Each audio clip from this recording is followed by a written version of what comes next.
Assalamu alaikum dear students. Welcome to a new video of mine with a new lecture on a new topic. And today's new topic is related to a romantic poet called John Keats. John Keats basically belongs to the latter part of 19th century romantic age. And the topic that we are going to discuss related to John Keats is Keats' sensuousness. Before going into details, what are the chief characteristics, what are the main features of John Keats as a romantic poet, let's have an introduction to this topic. It is believed that sensuousness is a quality in literature which is found across all poetry, across all literature. Same is true of John Keats. How this sensuousness is there in the poetry of John Keats, we will discuss it later on. But before that, we are going to define what is sensuousness all about. It is said that sensuousness is a quality in literature, specifically in poetry, that evokes our five senses. In other words, it is a quality in literature or poetry that appeals to our five senses. There are five senses possessed by human beings, and these five senses are sense of seeing, sense of smell, sense of taste, sense of touch, and sense of hearing.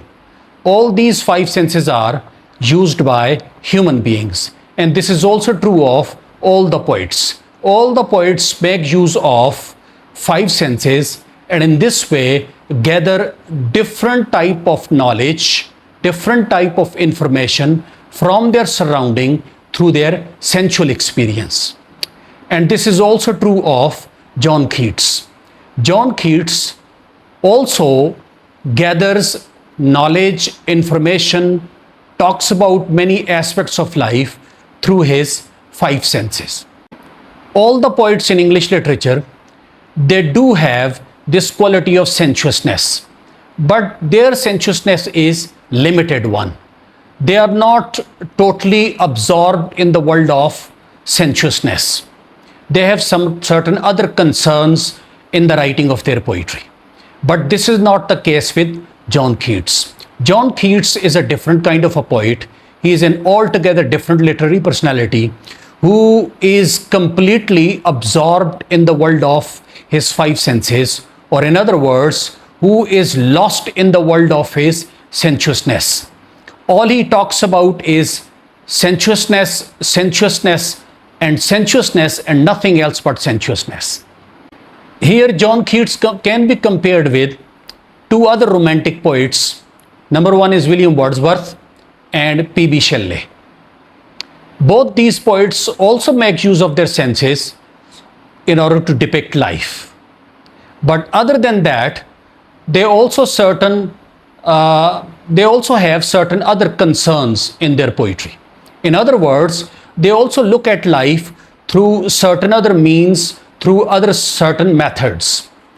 For example, William Wordsworth looks at life through spiritual angle or through spirituality, right? He looks at nature, he looks at things around him spiritually, or in other words, he spiritualizes human life.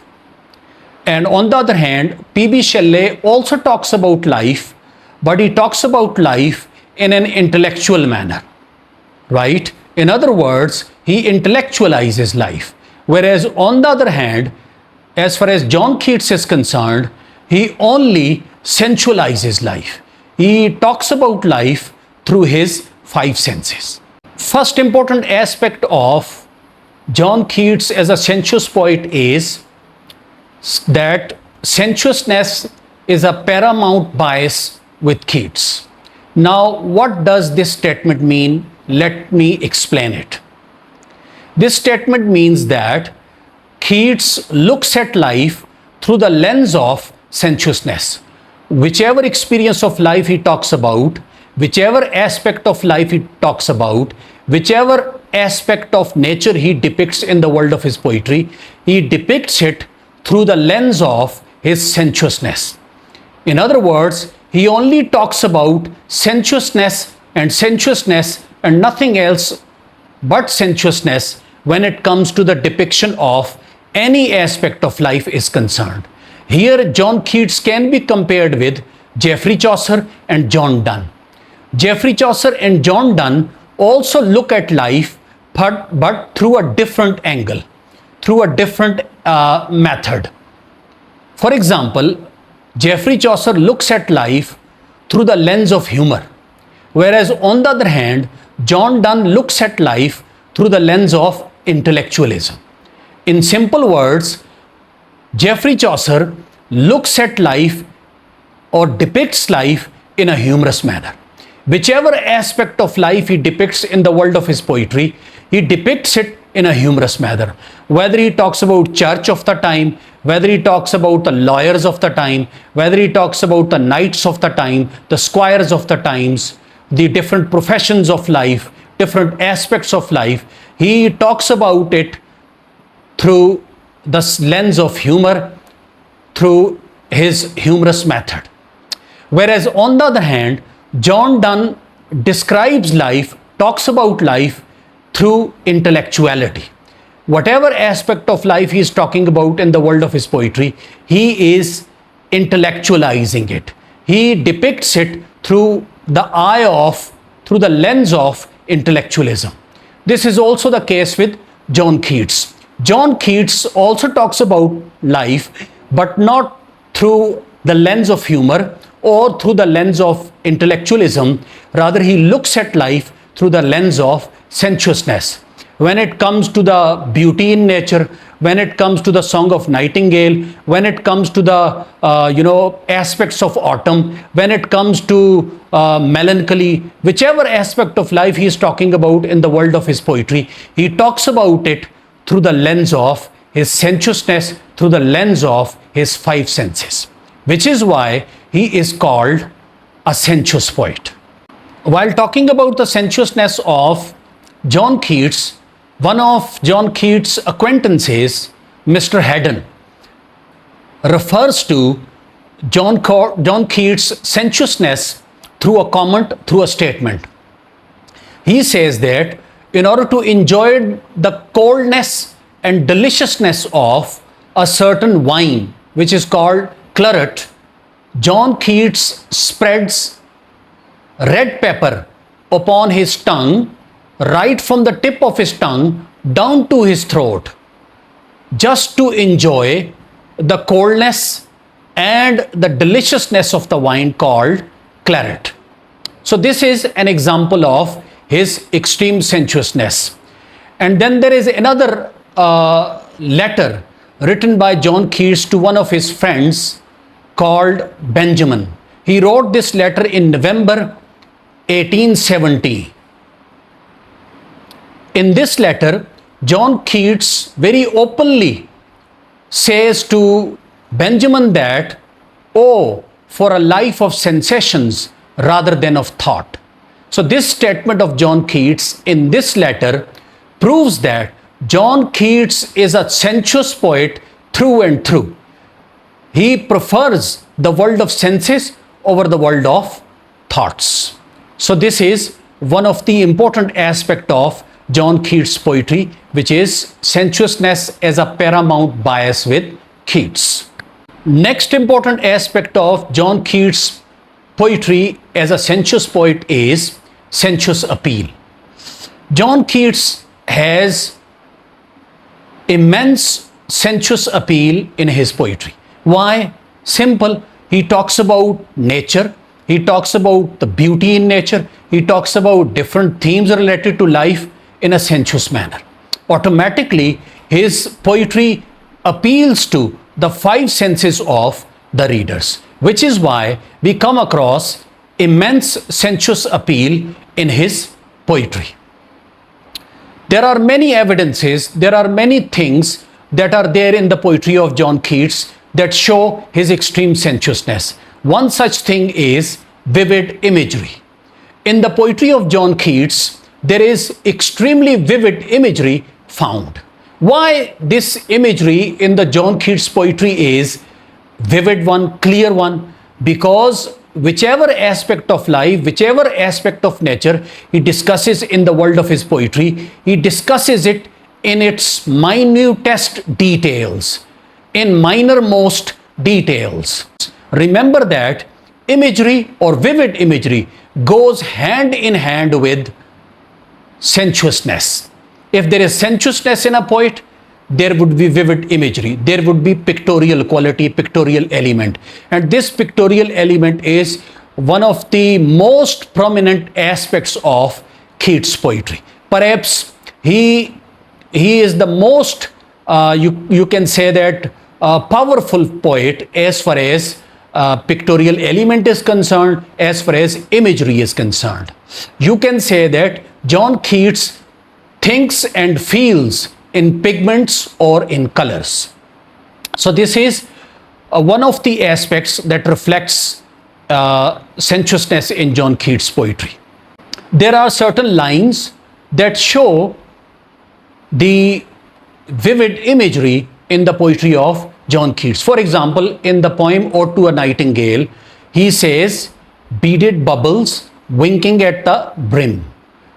Now this phrase, this line from the poem Ode to the Nightingale creates a vivid image of a cup of a wine, and at the top of it there are, bubbles, and they are bursting, they are exploding, and in this way they give us an impression of winking at us. So how beautiful is this image? So all this is there in the poetry of John Keats just because of his sensuousness. Then there are certain other sensuous phrases that are used by John Keats in the world of his poetry. For example, one such sensuous phrase is melodious plot, embalmed darkness,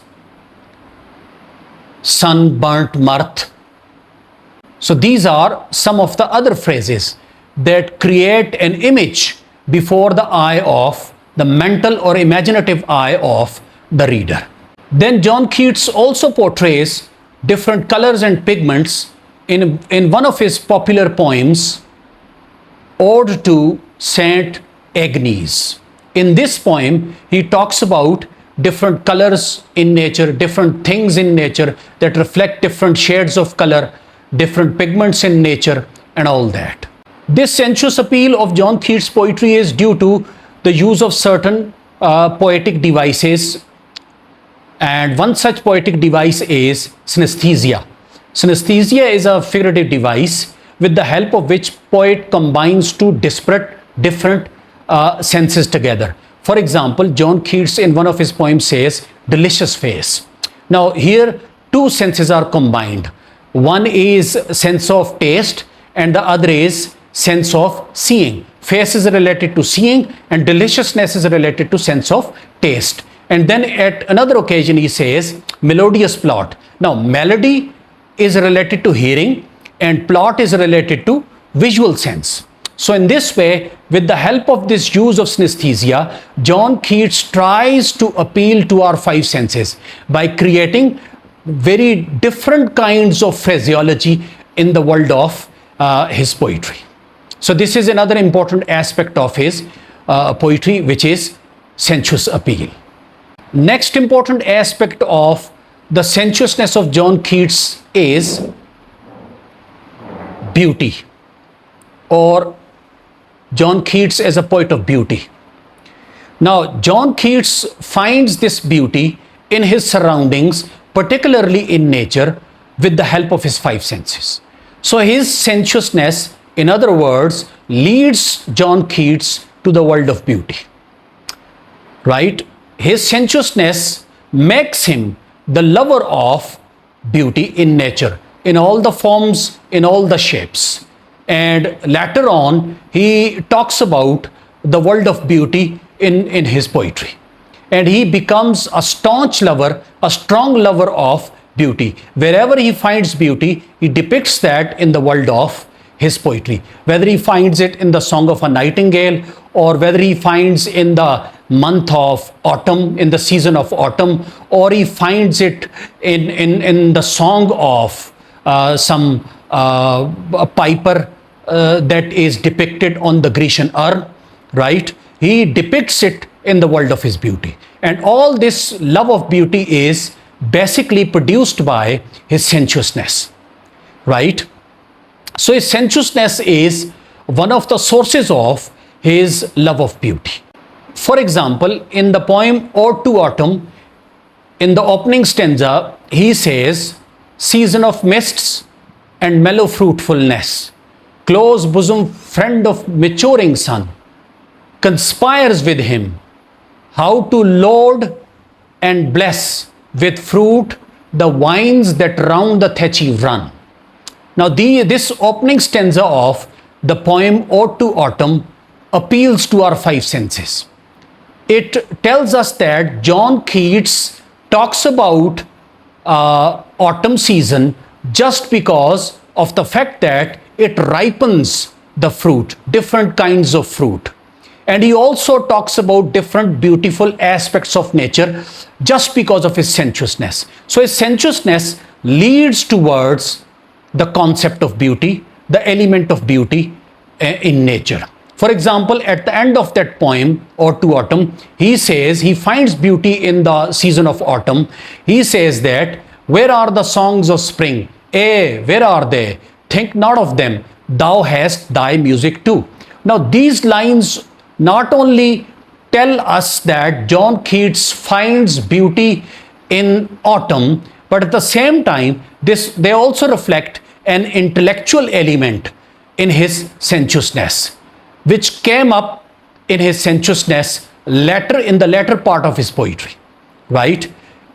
So it shows that in the beginning of his career, John Keats was only stuck in the world of sensuousness. And later on, as his intellectual capacities and abilities grew, he traveled from the world of senses to the world of certain truths, basic truths related to human life. And he depicts this basic truth related to human life in the poem Ode to Autumn.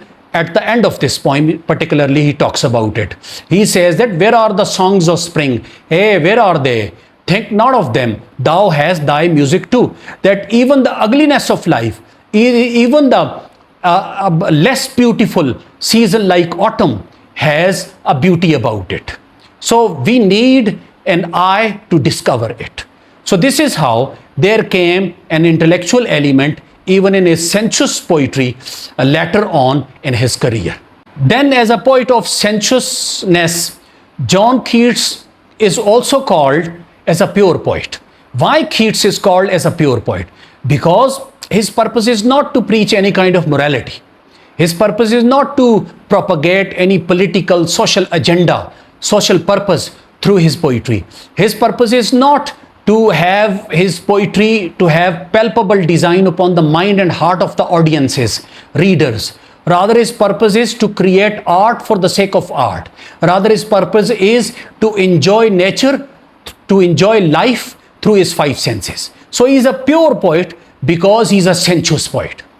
His purpose is to enjoy nature through his five senses. So this element of sensuousness leads Keats to create poetry for the sake of poetry, art for the sake of art, without any moral purpose, without any social purpose, any political purpose, anything like that.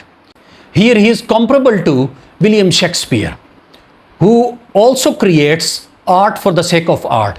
Shakespeare never created his dramas or poetry to propagate any morality or to preach any kind of social message. His purpose was to create art. So he was also a pure poet and a pure writer. In the same way, John Keats is also a pure poet and a pure writer. So this is another important aspect of John Keats' poetry, that is purity of John Keats' poetry. This is it for today. I hope you would benefit from my today's lecture. Allah Hafiz.